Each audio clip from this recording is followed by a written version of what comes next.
Hello বন্ধুরা, টিউটোপিয়ার জগতে তোমাদের সবাইকে স্বাগত।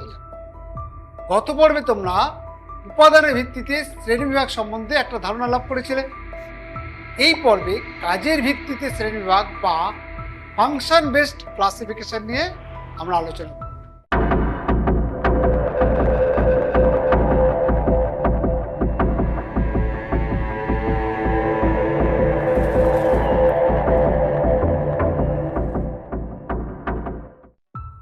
উপরিব্যয়কে কাজের ভিত্তিতে আমরা সাধারণত 4 ভাগে ভাগ করতে পারি।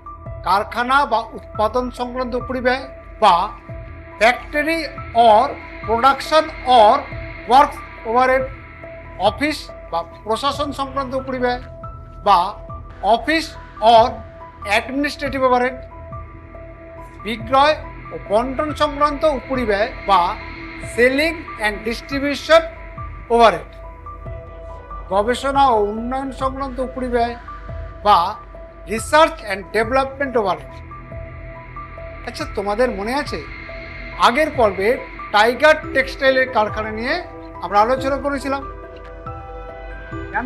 এখানে ফ্যাক্টরিতে এমন অনেক খরচ হয় যেগুলো সরাসরি উৎপাদনের সাথে যুক্ত নয়, কিন্তু উৎপাদনের জন্য খুবই দরকার।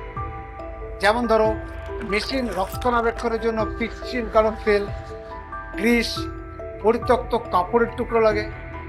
তাছাড়া ফ্যাক্টরি বিল্ডিং, মেশিনারি, ফার্নিচার এগুলো খারাপ হলে তার মেরামতি খরচ হয়।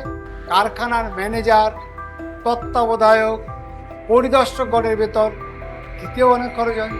এইসব খরচ কিন্তু কারখানা বা উৎপাদন সংক্রান্ত উপরিব্যয়। আবার টাইগার টেক্সটাইল লিমিটেডের যে অফিস ঘর আছে সেখানেও কিন্তু অনেক ধরনের খরচ হয়। যেমন অফিসের জন্য বিদ্যুতের বিল, অডিট ফিস, আইন সংক্রান্ত খরচ, পোস্টেজ এক্সপেন্স, টেলিফোন খরচ, অফিস বিল্ডিং, অফিসে ব্যবহার করা ফার্নিচার বা অন্যান্য কোনো স্থায়ী সম্পত্তির উপর ডেপ্রিসিয়েশন, অথবা এগুলো যদি ভাড়া নেওয়া হয় সেগুলোর ভাড়া, এই সবই অফিসের ওভারহেড। আবার অফিসে যারা কাজ করে তাদের স্যালারি দিতে হয়, ডাইরেক্টরদের ডাইরেক্টর ফিস দিতে হয়। এসবই অফিস বা প্রশাসন সংক্রান্ত উপরিব্যয় হিসাবে ধরা হয়। আর ব্যবসা করতে গেলে জিনিসপত্র শুধু তৈরি করলেই তো চলবে না, জিনিসগুলোকে বিক্রিরও তো ব্যবস্থা করতে হবে। আর বিক্রির জন্য প্রতিষ্ঠান অনেক রকম খরচ হয়। যেমন বিক্রেতাগণ ও বিক্রয় প্রতিনিধিদের বেতন দিতে হয়, কমিশন দিতে হয়, তাদের যাতায়াতের ভাড়া দিতে হয়, বিক্রয় অফিস সংক্রান্ত নানা ধরনের খরচ হয়, বিক্রি বাড়াবার জন্য বিজ্ঞাপন দিতে হয়, দ্রব্যের নমুনা বা দাম সংক্রান্ত খরচ, খরিদ্দারের আপ্যায়নের জন্য খরচ, এইরকম আরও অনেক কিছু।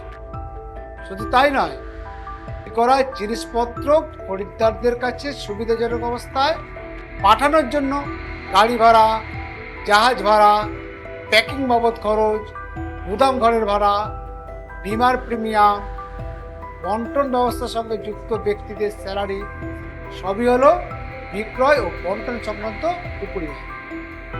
আবার বিভিন্ন বড় বড় প্রতিষ্ঠানের ক্ষেত্রে ব্যবসা চালানোর জন্য গবেষণার জন্য একটা গুরুত্বপূর্ণ বিভাগ থাকে, আর সেই বিভাগে যাবতীয় খরচ গবেষণা ও উন্নয়ন সংক্রান্ত উপরিব্যয় হিসেবে ধরা হয়।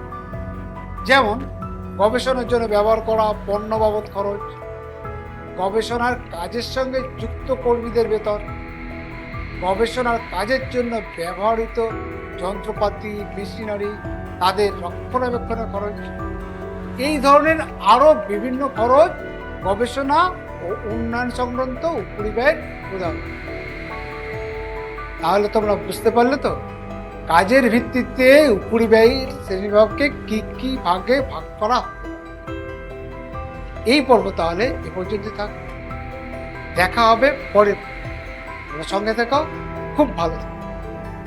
মনে রেখো, কাজের ভিত্তিতে উপরিব্যয়ের শ্রেণীবিভাগ কারখানা বা উৎপাদন সংক্রান্ত উপরিব্যয় বা factory or production or work overhead, office বা প্রশাসন সংক্রান্ত উপরিব্যয় বা অফিস অর অ্যাডমিনিস্ট্রেটিভ ওভারহেড, বিক্রয় ও বন্টন সংক্রান্ত উপরিব্যয় বা সেলিং অ্যান্ড ডিস্ট্রিবিউশন ওভারহেড, গবেষণা ও উন্নয়ন সংক্রান্ত উপরিব্যয় বা রিসার্চ অ্যান্ড ডেভেলপমেন্ট ওভারহেড।